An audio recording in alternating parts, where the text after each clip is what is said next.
네, 그럼 여러분 2부를 시작하겠습니다. 우리가 이제 안토니오 그람시의 헤게모니론을 받아들이게 되면서 결국 이 어떤 문화 연구와 관련된 이 대중문화의 논의의 어떤 필드라고 하는 것이 투쟁의 장, 경쟁의 장이다라고 하는 것을 우리가 이제 알게 됩니다. 그것을 우리가 결론으로 이제 최종적으로 만나게 될 텐데 그걸 한번 처음부터 순차적으로 한번 따라가 보도록 해보죠.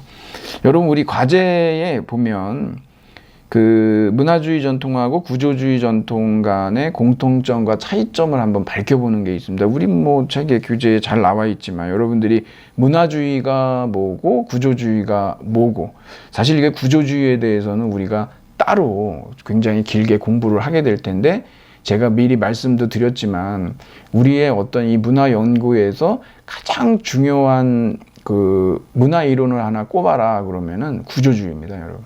이 구조주의는 굉장히 아주 유용하고 다각도로 쓰일 수가 있기 때문에 여러분들이 이 구조주의는 좀 여러분 그 아주 몸에 배게끔 그렇게 공부하시면 굉장히 좋겠습니다. 이게 공통점, 차이점은 여러분 우리 책에 나와 있는 것처럼 이 문화주의라고 하는 것은 말씀드린 대로 그 현대문화연구소에 3명이 있었죠. 그 호가트라든가 윌리엄스라든가 그 톰슨이라고 하는 사람들이 그 견지했던 어떤 그 인간, 그리고 역사, 인간의 경험, 그 다음에 역사, 이런 것들을 강조하는 그러한 어떤 문화주의. 문화주의는 원래 있었던 말이 아니라 구조주의 때문에 만들어진 말이에요. 그래서 서로 이렇게 아주 이렇게 대대 구조로 다 만들어 놓은 것이거든요. 그래서 이제 문화주의는 인간의 경험과 역사를 강조하지만 구조주의는 역사 강조를 안 합니다. 공시성이라고 그러죠. 통시성이 없어요, 구조주의는. 그 다음에 이 구조주의는 또 뭘 강조할까요? 구조를 강조하죠. 어떤 체계라든가 구조라든가 이런 것들을 강조를 합니다. 그런 차이점이 있어요. 그래서 우리가 이 문화주의하고 구조주의는 그런 차이점을 드러내면서 우리가 이해하면 훨씬 쉽습니다. 그러니까 그런 것들에 대해서 이제 비판을 서로 간에 할 수가 있죠. 구조주의에 대해서는 뭘 역사적이다라는 비판도 할 수가 있겠고요. 그 다음에 이제 문화주의에 대해서는 어떤 그 이론, 문화 이론에 대한 이론에 대해서 취약하다, 이런 이제 비판들도 가능한데, 어떤 이즘이든지, 이즘이라고 하는 건 여러분 어떤 주의, 주장 이러고 하는 것은요, 한계가 반드시 있어요. 완벽할 수 없습니다. 어차피 그런 한계에 대해서 극단적으로 입장을 피력하는 거기 때문에 어떤 주의자가 된다는 거는 어떤 면에서는 상당히 부끄러운 그 학문적 선택이에요. 그걸로 다 설명이 안 되기 때문에. 그 다음에 이 공통점이 또 있는데요. 이 공통점은 뭐냐 그러면은 여러분이 여기 찾아보시면 아시겠지만 이들은 이제 문화의 상대성을 인정하고 있다라고 하는 거. 그리고 이제 이 문화라고 하는 것은 그냥 단순히 어떤 정치 경제학적 관계에 국한된 게 아니라 그걸 넘어선다라고 하는 거. 그러니까 여러분 문화가 어떤 그 경제에 의해서 다 결정되는 건 아니라는 거 아니겠습니까? 그런 이유는 우리가 이제 또 알티세르한테 가면은 중층 결정론에서 또 드러나게 돼 있죠. 이런 것들은 어차피 우리가 문화 이론을 학습하면서 하나하나 이렇게 빌딩해 나가면 자연스럽게 알게 되는, 입체적으로 우리가 꿰뚫어 볼 수 있기 때문에 그렇게 어려운 내용들은 아니지만 여러분들이 낯선 개념일 수는 있습니다. 문화주의, 그 다음에 구조주의, 이런 것들을 지금 미리 좀 익숙하게 되뇌어 주시면 도움이 되겠죠. 구조주의는 굉장히 중요하죠. 조금 더 말씀을 드리자면 이 구조주의라는 게 사실 이제 이 프랑스 철학이 그 현대 프랑스 철학으로 오기 전까지, 우리 이제 미국을 통해서 들어왔는데 그때까지는 우리가 프랑스 철학에 대해서 그렇게 익숙하지도 못했고, 고작 우리가 알고 있었던 것은 데카르트 있지 않습니까? 근대 철학의 아버지 이런, 왜 어머니는 없지? 하여튼 그렇게. 그런데 이제 거기에서 나는 생각한다, 그러므로 존재한다 그러잖아요. 데카르트 철학을 통해서 드러난 프랑스 철학의 특징은 뭐냐면 어떤 클리어 앤 디스팅트라고 그러죠. 명석 판명함이라는 거였어요. 근데 이 프랑스 철학이 미국 통해서 우리한테 왔을 때는 기존의 그 이론에 대한 어떤 비판적 성찰이라고 하는 거, 대단한 그 의미로 우리에게 다가오기 시작했죠. 그래서 프랑스에서 이제 뭐 현상학이라든가 또 실존주의라든가, 그다음 뭐 이렇게 마르크스주의 이런 것들에 대해서 비판하고 이제 등장한 것이 이제 구조주의입니다. 이게 구조주의가 이제 갖고 있는 몇 가지 이제 특징들이 있는데, 그게 우리가 이제 구조주의 할 때 좀 얘기는 하겠지만, 말씀드린 대로 그 주체라고 하는 것은 구조의 산물이다라는 거죠. 실존주의에서는요, 좀 더 얘기하면 이게 아까 제가 얘기를 다른 데서 잘못했네요. 이 칼 야스퍼스인데 사르트르라고 잘못 얘기했네. 추계 시대는 야스퍼스의 얘기거든요. 근데 이 장폴 사르트르가 실존주의자죠. 이 사람이 이제 뭐라고 얘기했냐면, 뭐 실존이 본질에 앞선다라고 하는 주장을 해요. 그러니까 인간의 실존적인 선택이 어떤 본질보다 우선이다라고 하는 그런 주장을 하는데, 구조주의는 그걸 비판하고 나오는 거죠. 인간은 뭐냐? 그런 존재 아니라는 거예요. 인간이 그렇게 자율적으로 선택하고 그런 존재가 아니라 그냥 구조의 산물일 뿐이라고 하는 주장하는 거죠. 그러니까 이 구조주의라고 하는 것이 현상학, 그 다음에 이런 어떤 실존주의, 그런 마르크스주의 이런 것들을 비판하면서 등장했다라고 하는 얘기입니다. 이것만 얘기할 수가 없어서 제가 이 정도만 말씀을 드리는데, 어차피 우리가 더 구체적으로 보게 될 거예요. 자, 그러면 이렇게 해놓고 여러분이 이제 그 다음으로 한번 넘어가 보죠. 여러분, 이데올로기와 헤게모니라고 이렇게 나와 있는데, 여기서는 여러분, 여기 알티세르의 이데올로기론, 루이 알티세르, 굉장히 유명한 사람이죠. 많이 언급이 될 겁니다. 이데올로기론. 그 다음에 이제 안토니오 그람시거든요. 이탈리아 마르크스주의자입니다, 이 사람이. 근데 이제 이 사람의 이제 헤게모니론이라고 있어요. 우리가 헤게모니라는 말 많이 쓰잖아요. 패권, 헤게모니를 잡다 막 이렇게 쓰죠. 네, 이 굉장히 중요해요. 이 두 개가. 그것을 우리가 조금 살펴볼 건데, 그러니까 이 구조주의하고 이 문화주의라고 하는 것이 이 알티세르하고 이 그람시의 이데올로기론하고 헤게모니론하고 그 논의의 장으로 이제 다음 챕터로다 이렇게 넘어가게 되는 것이거든요. 그래서 이제 알티세르의 이데올로기론하고 그 다음에 이 헤게모니론이 어떤 특징들을 갖고 있는지 좀 살펴보도록 그렇게 하겠습니다. 자, 그러면 여러분들이 이제 그 책을 조금 이렇게 쭉 읽어가면서 한번 제 얘기를 좀 따라오시면 좋겠는데, 우선 여러분 그 과제 2번에 주체 형성과 관련해서 인간주의적, 또 인도주의적 마르크스주의라고도 해요. 인간주의적 마르크스주의라고도 하고, 그 다음에 구조주의적 마르크스주의의 어떤 차이가 뭐냐라고 얘기를 했는데, 그거 여러분 제가 그 설명은 우리 책에 잘 나와 있습니다. 여기 인도주의적 마르크스주의 굉장히 나이브했죠. 나이브했는데, 그러니까 프롤레타리아가 이제 역사 인식을 하고 역사의 주체, 혁명의 주체 아니겠습니까? 그래서 당연히 이제 프롤레타리아의 어떤 혁명, 그다음에 독재 이런 것을 기대를 했었는데, 이게 그렇게 쉽게 이루어지지 않잖아요. 그러니까 이 그람시도 그러고 알티세르도 그러고 고민했던 것이 뭐냐, 바로 그거예요. 왜냐하면 고도로 발달된 이 자본주의 국가에서 도대체 왜 혁명이 일어나지 않느냐. 즉 이 프롤레타리아 혁명 안 일어난단 말이에요. 그람시의 고민이에요. 마찬가지입니다. 이게 지금도 우리가 얘기하고 있지만, 왜 노동자의 권리를 대변하지 않는 정당에 투표하느냐는 거죠. 이게 계급 배반 투표라고 그러잖아요. 굉장히 삼성에 대한 걱정은 뭐 하늘을 찔러요. 이 대한민국 사람들은 삼성을 대단히 걱정 많이 하죠. 하여튼 걱정 많이 하지 않습니까? 왜 이렇게 걱정을 많이 할까요? 그게 이유가 있어요. 그런 것들이. 이 알티세르도 마찬가지로 그거에 대해서 왜 노동자들이 이렇게 자본주의를 당연한 것으로 받아들일까? 아니, 마르크스주의자들이잖아요, 이 사람들은. 그렇죠? 예, 이 마르크스가 생각하고 있는 역사 발전론이 있고 결국 어디로 가겠습니까? 공산주의가 역사의 종착점이거든요. 근데 왜 이러냐 이거예요. 중간에 프롤레타리아 독재가 있어야 되고 혁명이 있어야 되는데 안 일어나니까 당연한 이런 그 궁금증이 나오게 되겠죠. 알티세르는 이제 구조주의적 마르크스주의자고, 그 다음에 안토니오 그람시는 이탈리아의 마르크스주의자예요. 이 사람이 또 그 현대의 군주론이라는 얘기를 하는데, 그게 바로 이제 정치 정당이다라고 하는 아주 유명한 얘기를 또 합니다. 뭐 니콜로 마키아벨리의 군주론에 대한 현대판이라고 볼 수가 있어요. 이런 뭐 유명한 사람들이, 이 사람들이 다 연구하는 그렇게 되죠. 뭐 좋습니다.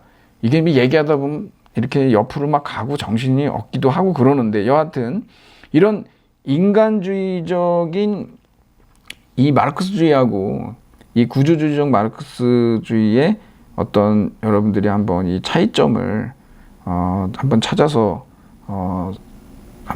설명을 한번 해보시고요. 여기 보면은 이 알티세르의 이데올로기론이, 여러분이 이데올로기라고 하는 것은 알티세르가 처음 얘기했던 건 아니에요. 예, 이거는 이제 마르크스가 이미 지배 이데올로기는 지배 계급의 이데올로기다라고 하는 유명한 얘기를 해요. 그러니까 이데올로기는 계급하고 상관성이 있는 거죠. 예. 그러니까 어떤 이데올로기가 등장했다? 그러면 그 이데올로기가 정당화하고 있는 계급이 있어요. 지배 이데올로기는 지배 계급을 정당화하는 거예요.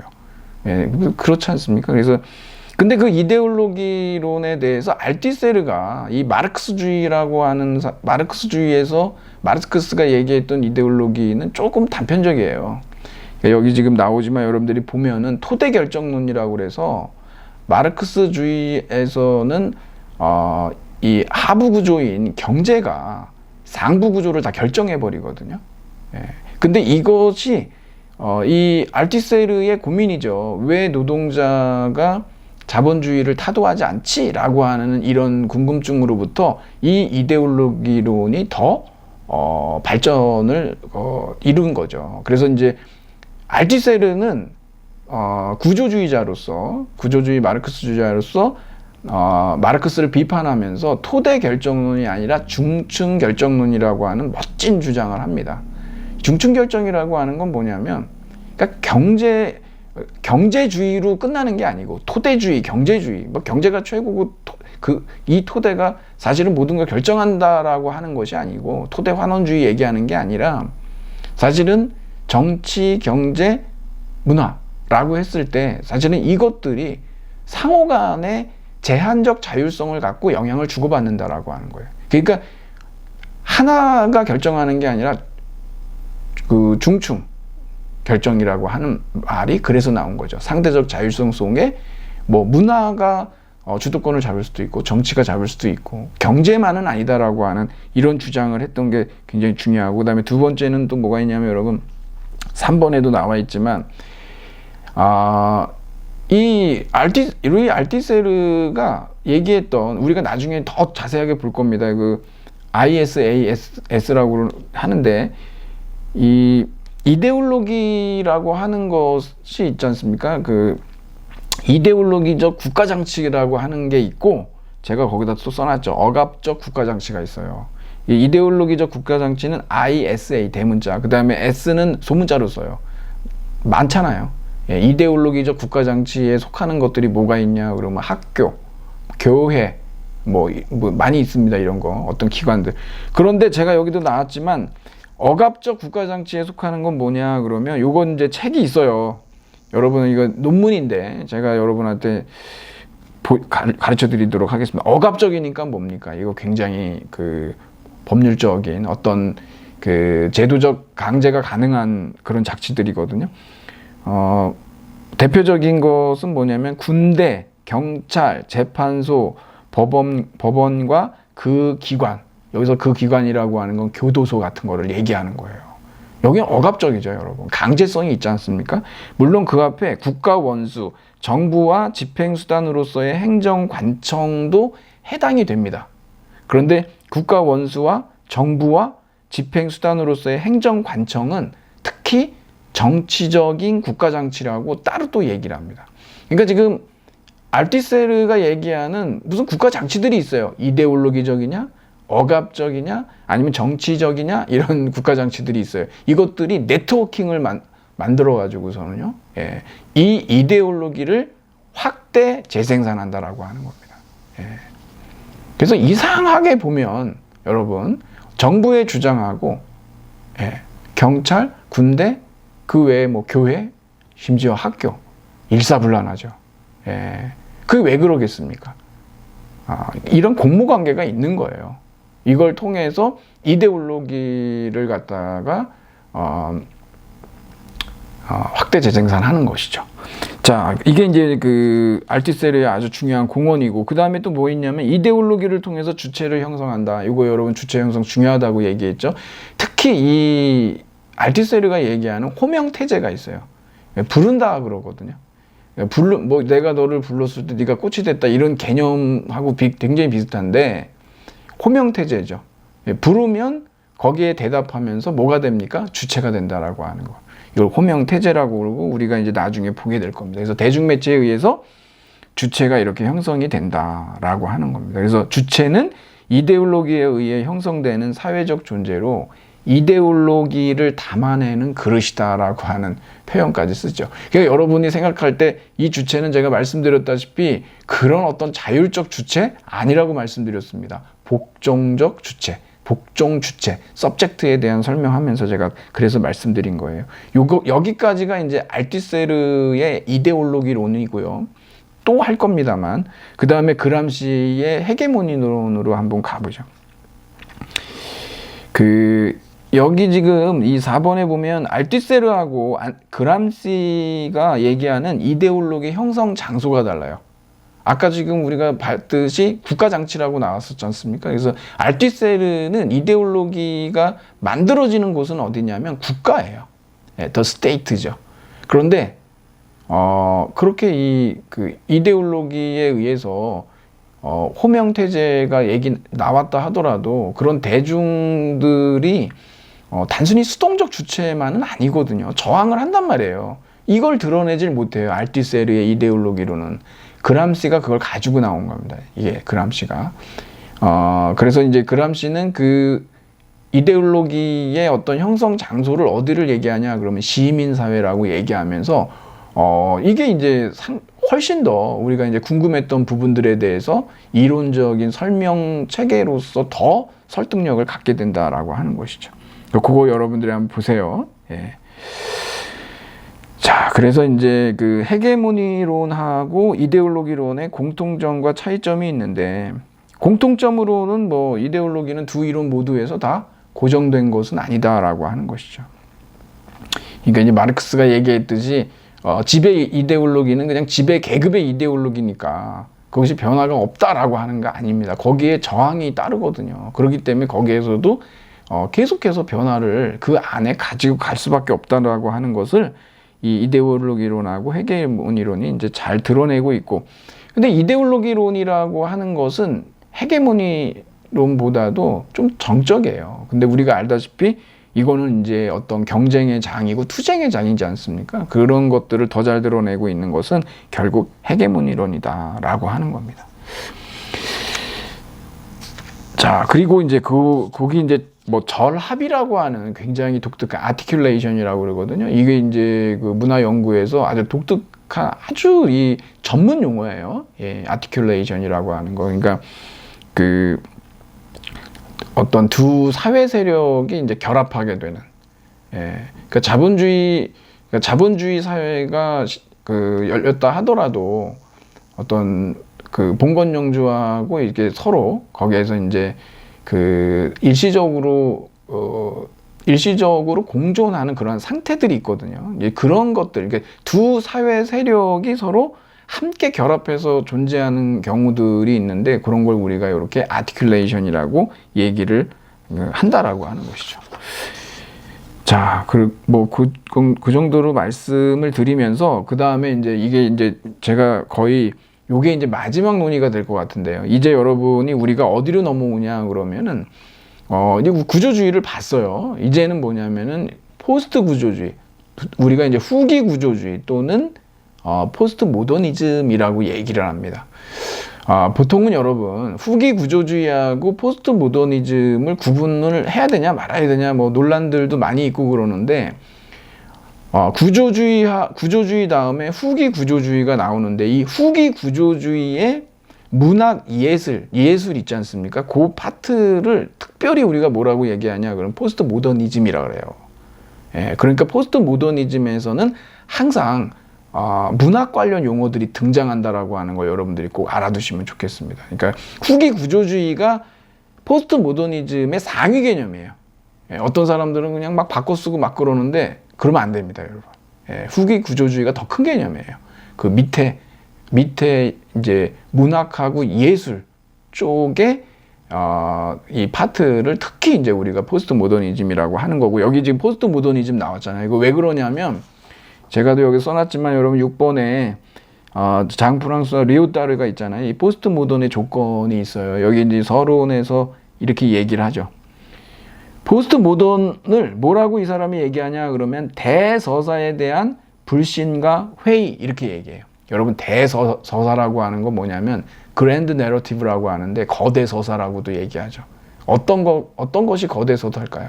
우리가 이제 마르크스주의 오늘 공부했지만 마르크스주의는 역사의 발전론이 있어요. 사적 유물론이라고 그러죠. 어떻게 발전하냐 그러면 원시 공산사회에서부터 뭐 봉건사회, 뭐 고대 노예제, 그 다음에 봉건사회, 그 다음에 이제 자본주의, 그 다음에 사회주의, 마지막에 뭘로 갑니까? 공산주의로 간단 말이에요. 역사의 발전론이 딱딱 있죠. 그리고 역사의 끝이 있어요. 이걸 그랜드 내러티브라고 그래요. 이런 거 다 없다는 거예요. 예, 그게 바로 이 포스트 모더니즘입니다. 그래서 지금은 포스트 모더니즘에서는 거대 서사에 대한 거부, 불신합니다. 예, 그리고 그 작은 이야기, 그 작은 이야기를 더 강조를 하게 되죠. 그래서 그 대서사에 대한 불신과 회의라고 이제 정의하는 거죠. 그리고 여기 이제 뭐 나오면서 메타 서사 이런 것들이 나오잖아요. 이 메타 서사가 그랜드 내러티브예요. 대서사 이런 거 다 이제 그 퇴화되면서 이 형이상학적 진리, 형이상학의 죽음이 이제 얘기되는 이유가 그런 데 있는 거죠. 이게 좀 어려운 얘기지만, 그래서 이제 니체가 등장을 한 거죠. 신은 죽었다. 형이상학은 끝났다라는 얘기예요. 대학제도의 위기, 우리는 눈으로 지금 보고 있어요.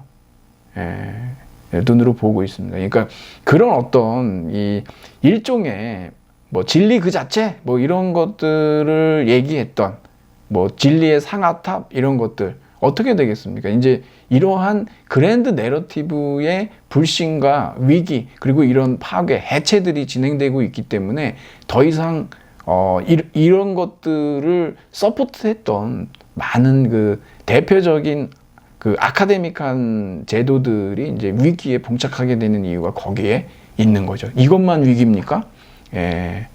종교도 위기인 거예요. 그래서 왜냐하면 그 종교라고 하는 것이 가지고 있는 그 어떤 그 형이상학적 실제가 있거든요. 신에 대한 거 그런 것들도 이제 막 깨지기 시작하는 거죠.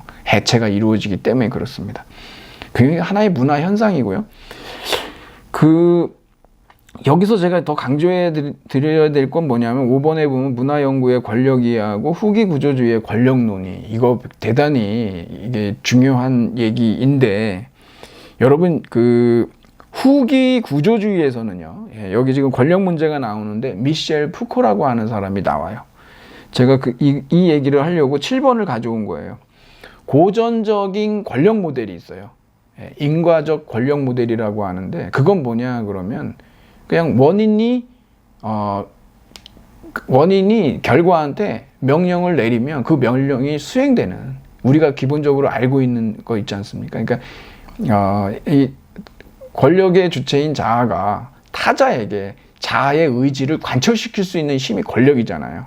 근데 이것은 어떤 권력이냐 그러면은 어떤 억압으로서의 권력, 강제로서의 권력 개념이었거든요. 이게 고전적 권력 개념이에요.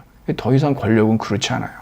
이제는 여러분한테 아침부터 저녁까지 뭐 어떤 일을 하라고 뭐 누군가가 막 강제하고 억압하고 뭐 폭력적으로 그렇게 합니까? 안 그러죠. 우리는 이제요 내가 자유롭다는 착각하에 성과 주체로서 아니, 우리가 자기 개발이고, 뭐, 셀프 리더십 해야 되고, 그리고 뭐죠? 예, 자기가 자기 자신을 경영해야 된다고 그러잖아요. 이게 우리는 뭐 누가 나를 갖다가 뭐 하라고 얘기도 안 하는데 그냥 뭐 막 해요. 예, 열심히 한다고요. 그냥 쉬지 않고. 번아웃 될 때까지.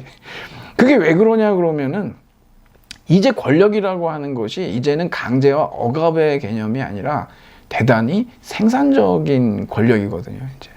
예, 그만큼 이 권력이 아주 미시 경제학이라고 하는데, 미시 물리학이라고 하는데, 이런 권력이 없는 곳이 없다라고 하는 거. 이게 이제 미셸 푸코가 발견해낸 겁니다. 그 책이 뭐냐? 감옥과 감시의 체제를 통한 권력의 정체와 전략. 그러니까 더 이상 권력이라고 하는 것은 강제가 아니라 생산이다라고 하는 거. 예, 생산적 권력을 처음으로 이 사람이 밝혀내는 거예요. 권력의 미시 물리학, 신체의 정치 경제학. 이 감옥의 역사라는 부제가 붙었지만 감옥의 역사를 얘기하는 게 아닙니다. 이 책이. 책 제목은 뭐냐 그러면 감시와 처벌이에요. 여기에서 여러분이 아주 많이 알고 계시는 그 벤담의 그 일망 감시 체계라고 그러죠. 파놉티콘. 예, 여기 나옵니다. 이 사람이. 그 내용이. 뭐 하여튼 나중에 우리가 또 이제 할 거예요. 이런 것들을 그냥 이 정도로 해보고 이게 권력 개념이 완전히 바뀐다라고 하는 거 여러분들이 알고 계셔야 돼요. 이 미셸 푸코.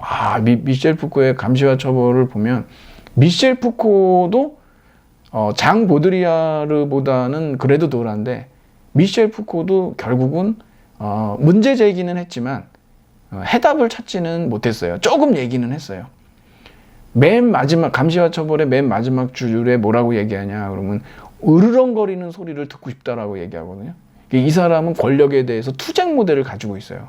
적어도 권력에 대해서 으르렁거릴 수는 있어야 된다고 그러는데 과연 으르렁이 가능하냐는 거죠. 예? 이게 가능하냐. 이게 어렵습니다. 왜 그러냐면은 이 미셸 푸코가 얘기했을 때 권력은 어디에 있냐 그러면 없는 곳이 없어요. 편재해요. 근데 어떻게 그러면 거기에 대해서 저항할 것이냐. 막막하거든요. 예, 그래서 이제 그것에 대해서도 비판을 많이 하고 하지만 더 이상의 연구는 못했어요. 몇 가지 암시해 준 건 있어요. 뭐 대항 폭력이라든가 이런 것들은 얘기했지만 여전히 그건 이렇게 본격적인 뭐 해결책의 제시는 되지 못했다라고 하는 거. 적어도 하여튼 으르렁거리자라고 하는 정도, 투쟁하자라는 정도는 얘기했다는 거.